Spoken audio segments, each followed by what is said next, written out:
Statistically, everything is getting better. Yet, most of us see only the negative things on the news, unless an election comes. Those on the right, politically, see that crime and unauthorized immigration is growing out of control, while statistically, it's not true. While those on the left believe that sexism, racism, and oppression grows out of control, which is far from true. We hear all the bad and negative things on the news. Some say it's better to control the people, some say it's better to stay informed, but no matter what it is, we see all the bad things on the news. But that's far from the truth statistically. Statistics don't lie. It's one of the sure mathematical ways to see if something does well or not. That's why some businesses pay hundreds of thousands of dollars for some statistics, so they can see if the business leaks money in that direction or it's earning day by day. And this is something I got a hold on lately. And I've said this before, I'm not a math guy. I hated math and physics. I barely passed those subjects. And you can already guess by that I'm not good with formulas or numbers. I always looked at equations as BS. Why would I do some calculations when I have the calculator and it will do the calculations for me? But you cannot do statistics on a calculator, and statistics never lie. They prove that something works or turns, and that has nothing to do with me hating that process. Now, the media is poisoning us with negative news. Just watch the news today. I dare you. Take a piece of pen and paper and write all the headlines they announce. If there is 10% of the headlines that look on the positive side of life, that something good is happening, I will delete this YouTube channel immediately. And of course, if it's an election coming, they're gonna announce all the good things they did throughout the years and all the good things they're about to do if you vote for them. And I truly don't believe we watch the news to stay informed. Since I stopped watching the news, my life is better 180 degrees. But there's an even more interesting aspect. It's called an algorithm. Now, the internet is progressing every single day. We use social media all the time, right? We scroll on Facebook, on Twitter, on Instagram, on all the social media networks. And most of us tend to click on the fearful negative news. And that's because fear and some kind of dangerous news opposes a threat to us, right? We are built by evolution to run away from fear because that's how we progressed until this point in time. We were avoiding all the dangerous stuff in order to survive. But nowadays, in order to stay away from that fear and real danger, we need to stay informed first. So we click on the dreadful news. We click on many dreadful, fearful articles. And we shut down the computer. And we also feel like shit, right? Because of all the negativity that we just read about. Now, the next time you use Facebook or any other social media platform, the algorithm knows that you want to see fearful things and dangerous articles and negative stuff. And it shows you even more fearful, more dangerous, and more dreadful articles. And the algorithm does this because they want to keep you on the platform as long as they can, to show you more ads to make profit from it. Every business would do that, right? If I keep you engaged on this YouTube video, YouTube is gonna recommend you even more videos from me. If you watch my entire video and 100 people watch my videos, YouTube sees that people are interested in this and they recommend it to even more people. That's how all the social media platforms work. If you want to see something, they show you more of that. The algorithm knows who you are better than your friends, better than your parents, better than each and every one around you. They know you exactly and precisely, and they're gonna show you more of the things you're truly interested in order to get a buck from you and keep you on the platforms. Now, if you tend to click on all the fearful negative news, it keeps you in a negative cycle that emerges every single day. And even though there is no real danger, people still wanna stay away from that because we're made like that by evolution. We wanna run away from real danger in order to save ourselves. And I know that a lot of people are stuck in this endless negative cycle of fearful news, and they always tend to click those articles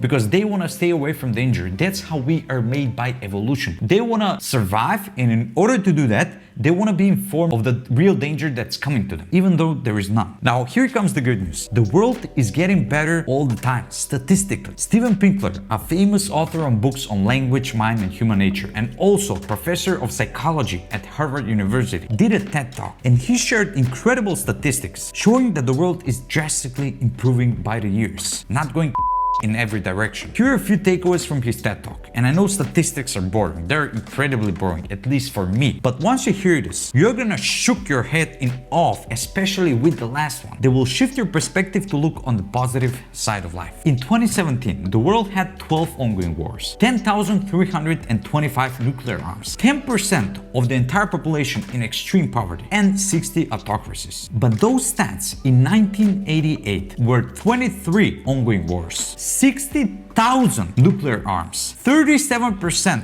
of its population in extreme poverty, and 85 autocracies. For most of human history, life expectancy was 30 years. Can you guess that number today? It's 70.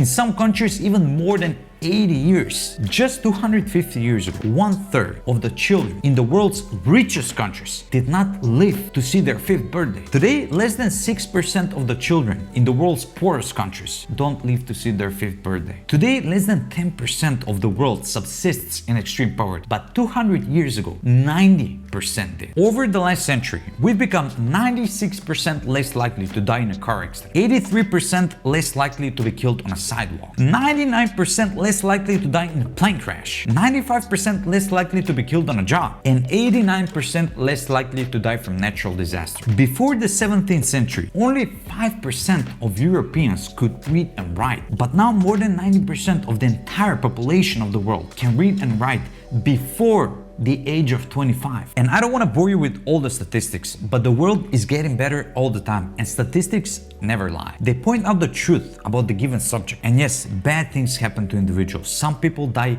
way too young. Some people die unexpectedly. But statistically, the world is getting better all the time. Now, because statistics won't help us see the world in a better view, I will propose some ways so we can start seeing life on the bright side. The first is to stop watching the news. Now, I don't want to dig too deep into this, because we said the detriment of watching the news all the time, all this negative stuff they share. And if you want to get stuck in a negative cycle that repeats every day, just watch the news all day. The second is to mind your own damn business. I've heard way too many foreign information that I haven't used for anything in my life, and I know you are the same. Mostly it was about a gossip that I shared or someone else shared with me about someone else. And also heard a lot of unnecessary boring conversation because I was trying to be too nice to people, and I've wasted months of my life. And for this subject, I highly recommend you to read The Subtle Art of Not Giving a by Manson. That book is hilarious and enlightening at the same time. And I've also saw a lot of pointless videos online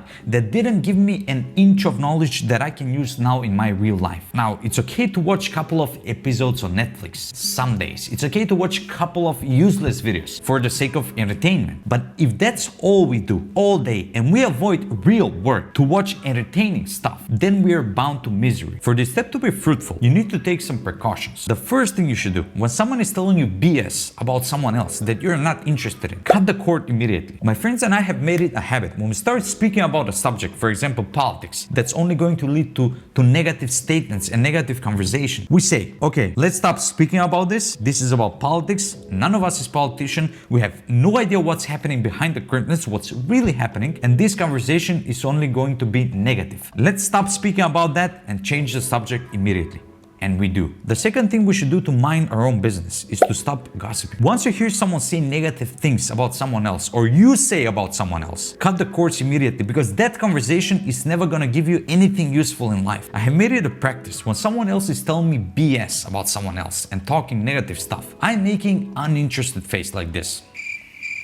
And if they continue talking, I tell them I'm truly not interested in listening to that conversation. It may look to them like you're rude in the beginning, but once you keep on practicing this and making that uninterested face, they're gonna stop gossiping to you. And here's a golden rule that will make you stop gossiping. And this is really simple. If a friend of yours gossips to you about someone else, they will gossip about you with that friend. This is always right. That's why I say it's a golden rule. And that rule alone should make you stop gossiping. And the third step is to create a small circle of people and make it your own business to care deeply about them. For example, that circle for me is my family and couple of close friends. The only people I give a damn about is them. Of course, I have a global compassion for people outside that circle, but for those people, I will jump in front of a gun, as the saying goes. And the third way to stay positive is to occupy yourself with an imaginary goal. I feel like putting the goal to something physical is the quickest way to self-destruction, whether that's people or things. And this imaginary goal should be something unattainable in the near future. For example, for me is to try to motivate and inspire and give good information to each and every person around the entire globe. That's something that can never be attained, right? But let's take Elon Musk, for example. He wants everyone, that's one of his goals, to everyone to drive an electric car besides going to Mars, right? He wants everyone to drive electric car. That's something something unattainable in the next 10, 15 years. Let's take Jeff Bezos for example. One of his goals is to satisfy each and every customer that buys his products on Amazon. But what are the chances to satisfy each and every customer that buys from our store? Zero, right? But that's his goal, to satisfy each and every customer. And by working on that imaginary, unattainable goal, he's improving all the time. The network, the packaging, the delivery, etc., etc. Once we place a goal, something we can never fulfill. For example, each and every person in the world to be fit. At least that's the goal to most successful fitness trainers. We can never attain that goal. There will be always fat, chubby, and obese people. But once we place such a goal, we focus on grandiose vision, something that can never be fulfilled. And it will require of us to keep on improving every single day until we die. It will push us to think harder and work quicker in order to make everyone fit. And fitness trainers make incredible programs. To make something available to each and every person, we can create a course that will be available and cheap for each and every chubby, fat, obese person. And they can buy it, implement the things we say in that course, and problem solved. The extra pounds are gone. And I think this is the mindset shift to many ultra successful people that made a huge difference in the world. Trying to attain the unattainable, it pushes them to do wonders, trying to fulfill the unfulfillable. Champs, I truly hope just a bit you've changed your perception to see the good in this world. And I truly believe, champs, you will implement some of these advices to make your life go in a more positive direction. If I did, make sure to tap that like button below so you can, champs, help me spread videos like this even more. Also, if you want to watch more about self-improvement, inspiration, motivation, the good things in life, make sure to subscribe so we can be buddies on YouTube. And for the last time, don't forget, the world is getting better every single day. See you, champ, in the next video here.